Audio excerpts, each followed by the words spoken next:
Eu sou o PH Pereira e este é o canal Mergulhando nas Escrituras. Dando sequência e finalizando essa minha exposição acerca do batismo infantil, não é? E nós já vínhamos dissertando acerca das objeções que são levantadas contra o pedobatismo, não é? E eu pretendo dar sequência a essas objeções. Meus irmãos, outra objeção famosíssima que é levantada contra os pedobatistas é a seguinte, de que as crianças ou os infantes não preenchem os requisitos necessários de arrependimento e fé. E os credobatistas, eles sempre citam o texto do Evangelho segundo Marcos, capítulo 16, a partir do verso de número 15, quando Jesus disse: quem crer e for batizado será salvo. Logo, o batismo é uma evidência da conversão, ok? Logo o batismo, assim eles ensinam, não é? Ele é uma profissão pública de fé que de fato você creu na oferta do Evangelho de forma positiva. Contudo, o texto bíblico não para por aí e Jesus continua: mas quem não crer será condenado. Logo, as crianças não têm essa capacidade e, portanto, não são responsáveis de demonstrar arrependimento e fé, não é? Logo, elas não têm poder para crer, assim eles ensinam.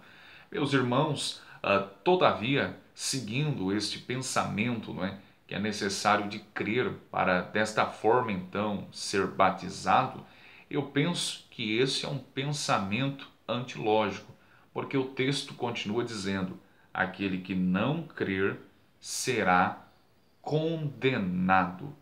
Logo, pensem comigo, todos os bebês ou as crianças que morrem antes da idade da razão, elas serão condenadas.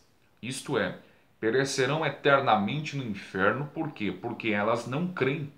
Crianças não creem, não é? Portanto, seguindo esse pensamento e para essa teologia ser congruente ou coerente, é necessário nós afirmarmos o seguinte, que todas as crianças que morrem, ou todos os bebês, não é? Eles de fato não serão salvos, mas tão somente perecerão no inferno e serão condenados por toda a eternidade. Por quê? Porque elas não creem. Eu penso que essa seria a resposta mais coerente, não é?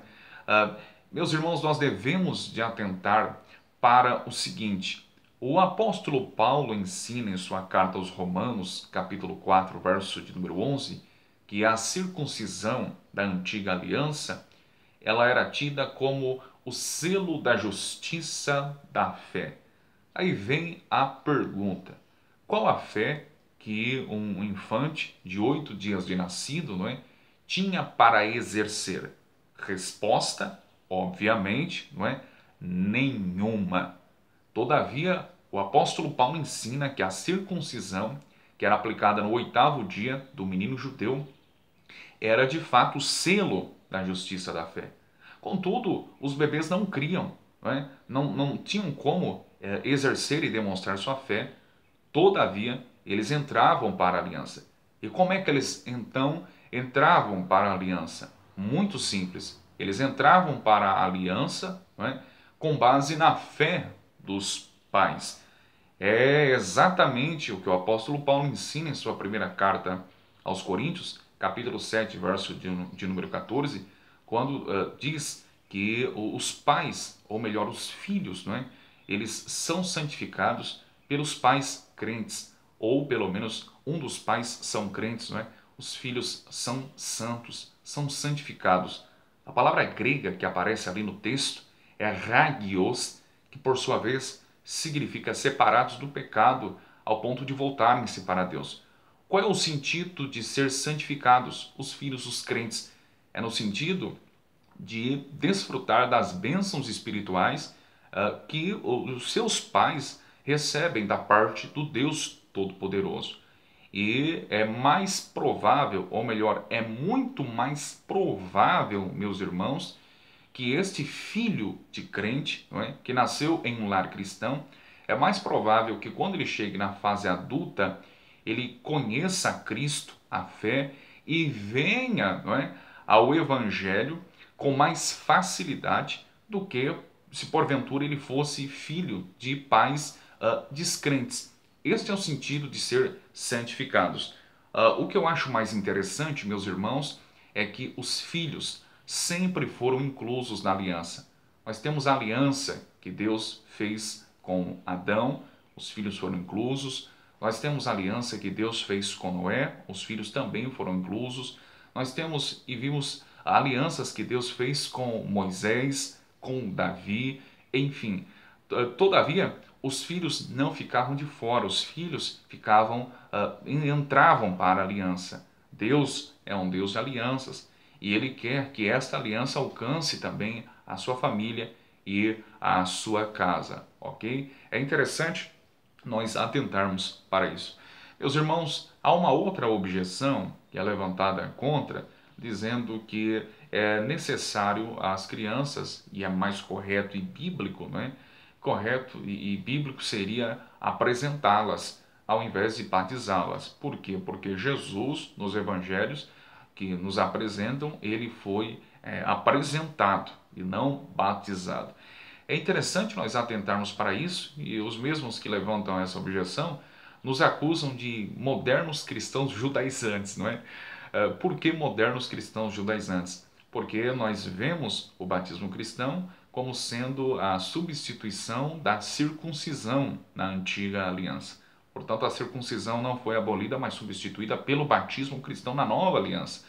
E eles nos acusam pelo fato de pensarmos que pelo fato do batismo cristão ter substituído a circuncisão judaica, nós queremos ou estamos tentando judaizar a igreja, judaizar o cristianismo.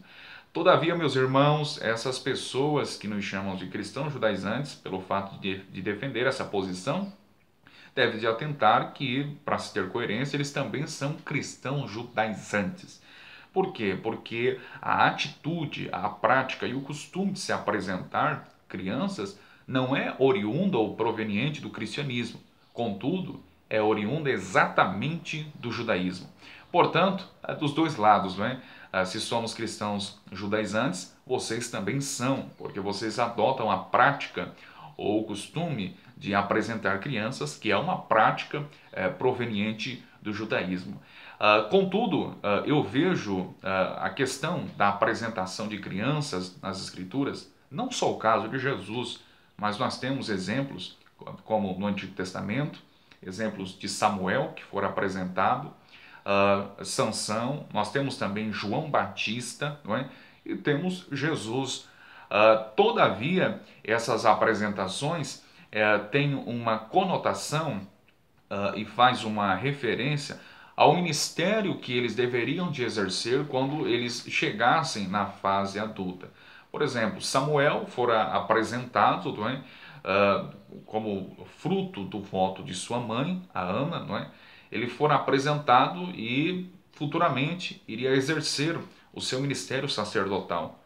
Nós temos Sansão e João Batista, que também foram apresentados, mas essa apresentação tinha a ver com o ministério do nazireado, que ambos iriam exercer. E temos também o exemplo do próprio Jesus, que foi apresentado. E essa apresentação, por sua vez, tinha a ver com o ministério sacrificial de Cristo, que ele veio com essa missão aqui na Terra. Portanto, este é a posição reformada no que diz respeito à apresentação de crianças. E nós devemos atentar para isso.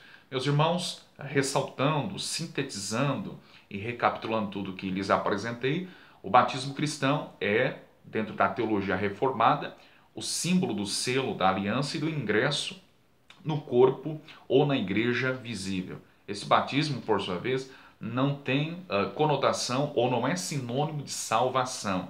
É apenas esse ingresso na igreja visível e este símbolo da aliança, do pacto, que perpetua, não é? Desde os dias de Abraão, em Gênesis capítulo 17, até os dias de hoje, não é?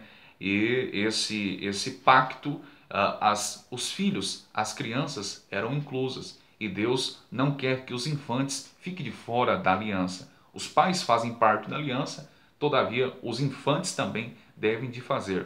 Por isso a responsabilidade dos pais trazerem suas crianças, não é? A fim de ensiná-las, educá-las, e também a intenção de trazê-las para dentro da aliança que Deus fez com Abraão. Ok, meus irmãos? Abraço.